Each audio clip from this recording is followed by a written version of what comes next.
What's up guys, it's All Day Anthony, and in today's exciting video, we are building the perfect racing sim setup for car enthusiasts. Let's go.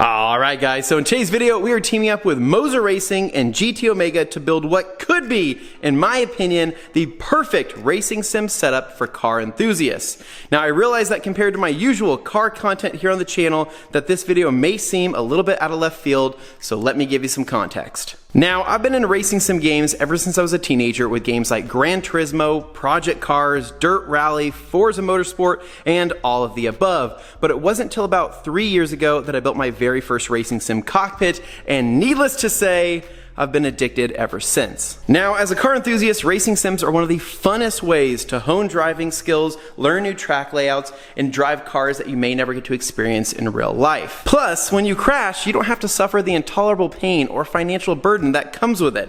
It's truly amazing. I actually started racing on consoles first with PlayStation 4 and Xbox Series X, but about 2 months ago, my friend Jimmy helped me build my very first racing sim PC, which opened up new doors for iRacing and of course modified Assetto Corsa, which now allowed me to drive boosted Honda Civics, high horsepower Evos, and all of the tuner cars that my heart desires. Now, since switching to PC, that also opened up a ton of other options for me for significantly better racing sim gear that will give me a better feel and overall experience when I'm turning laps in the sim.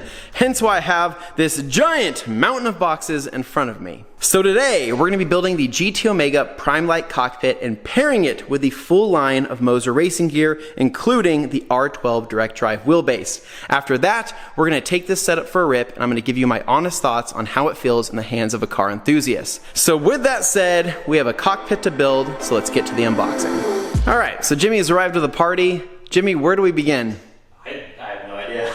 Yeah. Figure it out. Me either. We're going to look at the instructions, we're going to figure out where to start and begin the build, and I'll chime in as needed for anything that's interesting or any type of hiccups, but we're going to try to make this thing work.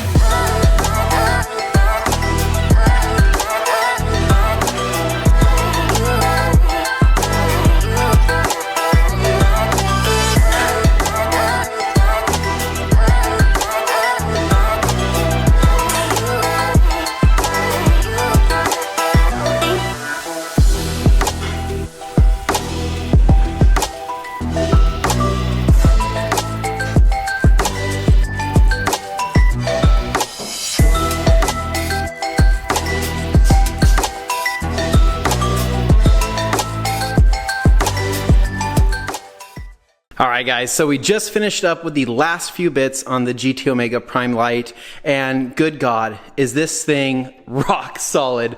Jimmy, Yeah. It's insane, man. I know it doesn't look probably that crazy in terms of like the construction of everything, but trust me when I say that this thing isn't going anywhere, as any good dad would say. Strap her down. Strap her down. I mean, everything on here is just rock solid, and all the hardware, all the fittings, everything was just super high quality. We didn't have an issue with one thing, and so I am just pumped on it. This seat with the lumbar support is amazing. All the cloth feels great. This micro suede here on the outer feels so good. I mean, I don't really know what else to say other than I am like beyond impressed, and I love the plate down there here just to kind of add that extra finishing touch to it. So at this point, all we have left to do is unbox and install all of the Moza racing goodies that I am pumped to do now that we have a proper cockpit. Again, this thing feels so awesome. I mean, in comparison to the Corvo seats that I have in the Honda Civic, this feels literally just as good, so it's going to feel right at home being a car enthusiast sitting in this and turning laps in the sim. All right, Jimmy, you ready to get fancy with it? Yeah, let's get it.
guys, so we have all of the Moza gear unboxed, and this is absolutely wild. Jimmy, you agree? It's crazy.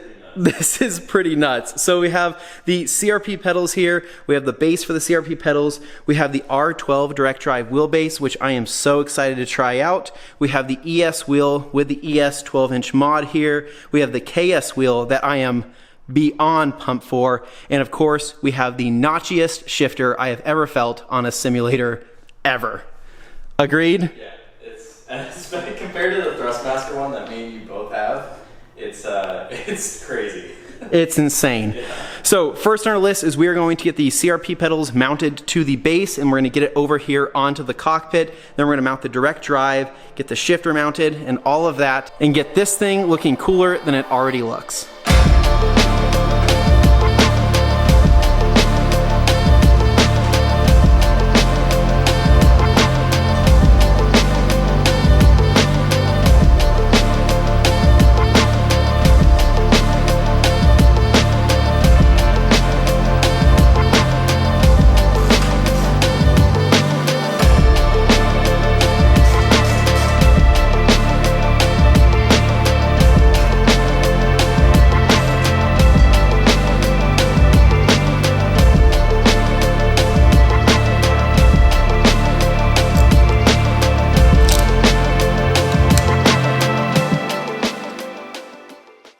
All right, Jimmy, you want to give the shifter its first whirl? Yeah. You deserve it, man. You've been helping me out a ton on this. Yeah, I need one. I need one bad. All right, guys, so it's getting pretty late and Jimmy had to take off, but I do want to say that he was a massive help with the assembly of everything. So shout out to Jimmy for helping me out. You can check out his own YouTube channel at Jimmy Riggs on YouTube. But other than that, this thing is pretty much done and it feels absolutely incredible. I can't even believe how good this setup feels. I'm gonna have to make some fine-tune adjustments, drop the steering wheel down just a little bit, play with the shifter a little bit more, obviously play with the pedals, but I think that we're at a solid starting point and this thing is just insane, man. Again, as like a car enthusiast and somebody who's picky about all the mods that I put on my own cars, like this right here is like a godsend, because that's what makes this kind of setup so awesome. Because as GT Omega adds more accessories to their cockpits, I can add those onto this thing. If Moza comes out with new racing gear, I can simply swap that out for different wheels or different wheelbases, things like that. So I can definitely build on this rig as time goes on. So with that said, tomorrow night, I believe the Prime monitor stand shows up, so we're gonna be able to mount the 55-inch TV in here and finally give this thing a rip. So I'll see you then.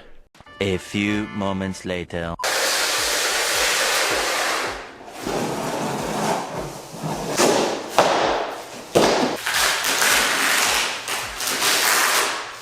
All right, guys, so the GT Omega Prime monitor stand showed up tonight, which means that this will be the cherry on top of the cake that's already full of cherries. But this is going to allow me to mount my 55-inch TV, and I'm gonna be able to place this really wherever I want to, kind of within this vicinity here. And I really think that's going to improve the racing experience substantially. So with that said, I have some instructions over here, and we are back to more building.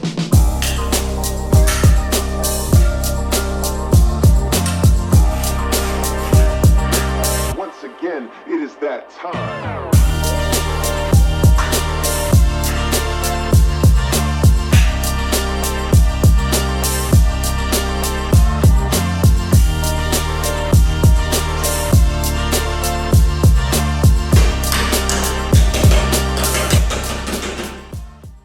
All right, so we got the Prime monitor mount assembled and the 55-inch TV installed, and this thing looks legit. I am so pumped on this.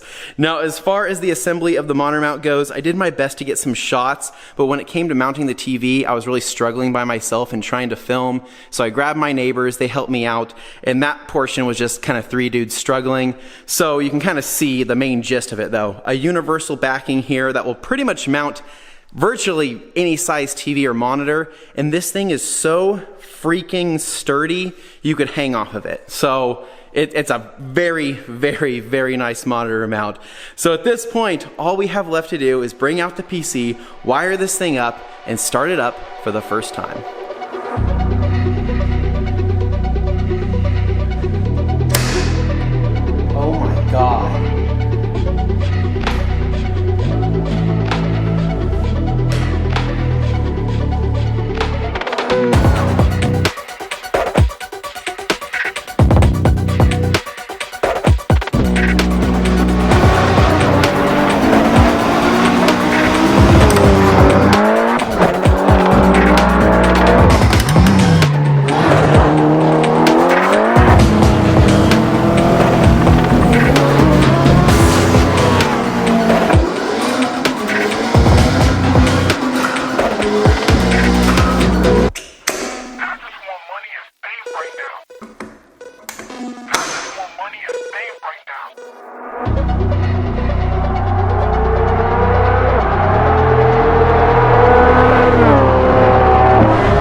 so I don't really know what happened there, but I turned everything on, then I blacked out and woke up 6 hours and 500 laps later. The whole ordeal was just really crazy. But on a serious note, I've had the setup here in the garage for the past couple days, and I put quite a bit of lap time in it, and I gotta say, this whole setup feels absolutely incredible. Technically, it feels more race car than my actual cars do, G-force and vibration aside.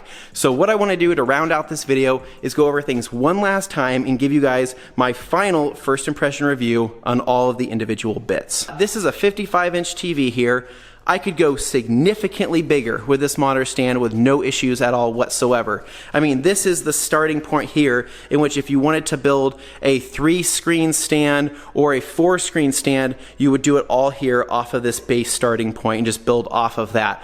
But this thing, you could swing off this, you could hang off of it. I mean, you know what they say, if you can hang from it, you can, you know. I am extremely impressed with the quality of this. I love that everything bolted up, and of course you have plenty of adjustment here if I wanted to drop the screen down to get it more eye level.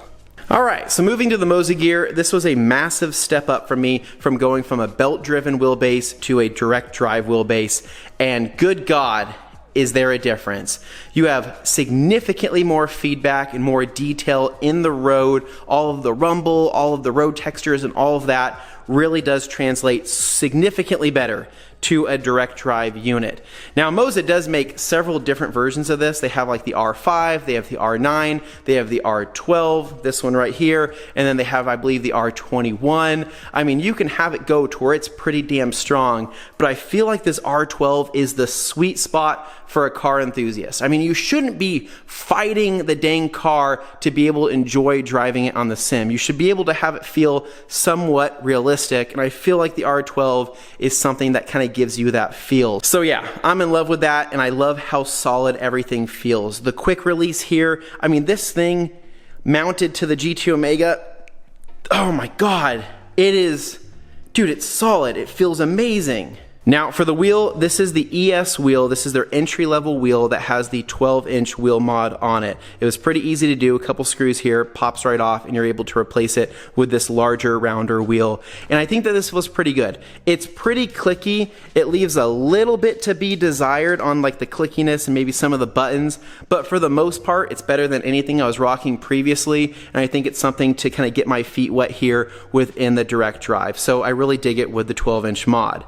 Now going to the KS wheel here, this is a completely different beast. This is literally one of the nicest wheels I've ever felt, and technically at the price point for this, it's still really affordable. It has the same quick release here on the back. It's got this kind of carbon fiber finish, but every single button has this nice notchy clickiness to it that makes it feel extremely high quality. And in the few hours I was using it, I felt like right at home, and it felt like the response of every single little movement I did was directly translated to the game. Now for the shifter, there's really not much to say here. This is the nicest shifter I've ever felt, car included and sim included. This thing is so freaking notchy, it's amazing. Down to get into 7th, down to get into reverse here. It's, yeah, not much else to say. That's the best shifter I've ever felt.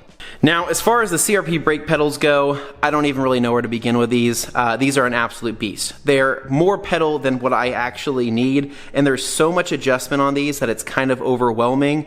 Every single pedal can be adjusted to your liking, so the grabbing point here on the clutch, the tension here on the brake with the spring and the damper, and then over here on the gas pedal, I think actually this one doesn't have as much adjustment, but this thing feels insane as well. Everything is made out of metal. Everything is just finished so nicely that it's almost like you don't want to get them dirty, but these things are in fact gonna get pretty dirty. And I do love how everything kind of daisy chains together here and makes connectivity really easy. But yeah, these are wild. So the setup for the Moza stuff went extremely smoothly. All I did was plug them into the PC, it automatically downloaded the drivers, I loaded up Assetto Corsa, and everything was recognized, and I was able to jump right into it. But if I want to make more adjustments and more changes, especially with all of the LEDs here on the KS wheel, then I would download the Moza software, and I can change quite literally everything, even including the pedals as well, the steering wheel. You can really fine-tune the setup with their software, which is also really cool. So really, really, I wanted to go into this video as a car enthusiast, as somebody who modifies cars and loves cars,